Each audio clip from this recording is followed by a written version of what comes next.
تو باہر سے آنے والے سیاح کیمپ کرتے ہیں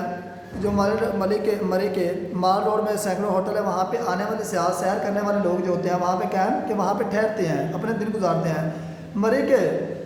مال روڈ کی ایک تاریخی اور تہذیبی حیثیت ہے، یہ جی پی او چوک سے شروع ہو کر پنڈی پوائنٹ تک جاتا ہے۔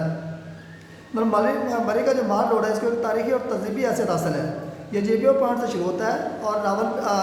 جی پی او پوائنٹ سے شروع ہو کر پنڈی پوائنٹ تک جاتا ہے۔ اس کے دونوں طرف خوبصورت ہوٹل اور دکانیں موجود ہیں۔ مری کے بازار میں ہر قسم کی چیزیں دستیاب ہیں، جہاں سے سیاح اپنے ضروریات کی چیزیں اور تحائف خریدتے ہیں، تحفے کی جمع بیٹا۔ تو مری کے مال روڈ کے علاوہ پنڈی پوائنٹ، کشمیر پوائنٹ اور باغ شہیداں بھی قابل دیدار مقامات ہیں کہ مری کے جو مال روڈ کے علاوہ پنڈی پوائنٹ بھی قابل دید مقامات ہیں اور پوائنٹ کشمیر بھی، باغ شہیداں بھی۔ مری کے گردنواں مطلب ارد گرد میں نیو مری، کڑیال کیمپ اور بورا بن بھی دیکھنے سے تعلق رکھتے ہیں۔ نیو مری چیئر لفٹ اور کیبل کار سیاحوں کی دلچسپی کا محور ہیں۔ بچے، بوڑھے اور جوان چیئر لفٹ اور کیبل کار پر بیٹھ کر لطف اندوز ہوتے ہیں کہ جو وہاں پہ کیبل کار ہے اور چیئر لفٹ ہے، وہاں پہ جو لوگ سیر کرنے کے لیے جاتے ہیں وہ ان پہ بیٹھ کر لطف اندوز ہوتے ہیں، بوڑھے بھی، بچے بھی، تمام لوگ جو وہاں پہ جاتے ہیں۔ پہاڑوں کے اوپر سے گزرتی ہوئی کیبل کار سے زمین کا دلکش منظر سیاحوں کو مصور کر دیتا ہے کہ جب پہاڑوں سے اوپر سے وہ کیبل کار گزرتی ہے تو جو لوگ وہاں پہ بیٹھے ہوتے ہیں، سیاح جو سیر کرنے والے ہوتے ہیں، تو زمین کا جو منظر ہوتا ہے وہ ان کو بہت زیادہ خوشی دیتا ہے اور زمین کا منظر ان کو دیکھنے والا دلچسپی دیتا ہے۔ مری کے قریب گھوڑا گلی کے مقام پر اسکاؤٹ کی تربیت گاہ کے علاوہ معروف و مشہور لارنس کالج ہے، جو انگریزی دور میں انگریز بچوں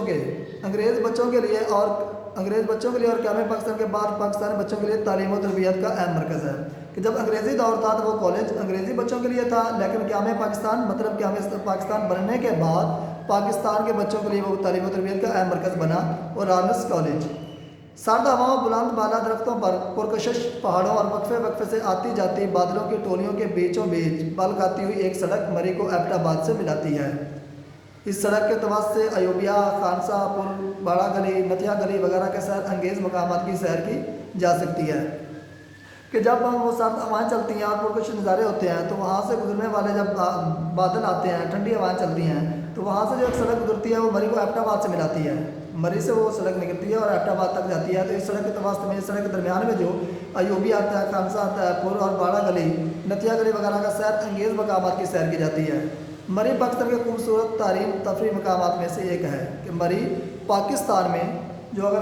جب گنے جاتے ہیں تو پاکستان کے خوبصورت ترین مقامات ہے جس میں اس کی سیر کی جاتی ہے اور سیاح سیر کرتے ہیں، پورے پاکستان سے وہاں پہ سیر کرنے کے لیے لوگ آتے ہیں۔ گرمی اور سردی دونوں موسموں میں یہاں ملک کے دیگر مقامات سے آنے والے سیاحوں کا تانتا باندھا رہتا ہے، مطلب کہ گرمی اور تو پھر بھی لوگ بہت زیادہ سیر کرنے آتے ہیں اور سردی ہو تو پھر بھی لوگ بہت زیادہ سیر کرنے تو رش لگا رہتا ہے۔ یہ سیاح آ کر خالق کی کائنات کی پیدا کردہ خوبصورت نشانیوں اور دل فریب مناظر سے اپنے دلوں کو لبھاتے ہیں۔ تو سیاح جو سیر کرنے والے ہوتے ہیں یہاں پر آ کر جب اللہ تعالیٰ کی خوبصورت چیزیں دیکھتے ہیں، اللہ تعالیٰ کی خوبصورت جگہ دیکھتے ہیں تو وہ ان کو اللہ تعالیٰ کی خوبصورت نشانیاں نظر آتی ہیں اور اللہ تعالیٰ کا شکر ادا کرتے ہیں اور اللہ تعالیٰ کی قدرت کو دیکھتے ہیں، اللہ تعالیٰ کی نعمتیں دیکھتے ہیں، دل فریب مناظر سے اپنے دلوں کو لبھاتے ہیں کہ اپنے دلوں کو خوبصورت کرتے ہیں، اپنے دلوں کو اچھا لگاتے ہیں اور ان کے دل کو اچھا لگتا ہے، ان کے دلوں کو خوشی مسر ہوتی ہے۔ تو بیٹا اب یہ آپ لوگوں کو پورا سبق ہو گیا ہے۔ جب آپ کی کلاس اوپن ہوگی تو ان میں سے آپ کا ایک کویشچن پیپر لیا جائے گا، کویشچن میں بنواؤں گا اور ان میں سے آپ کا ٹیسٹ لوں گا۔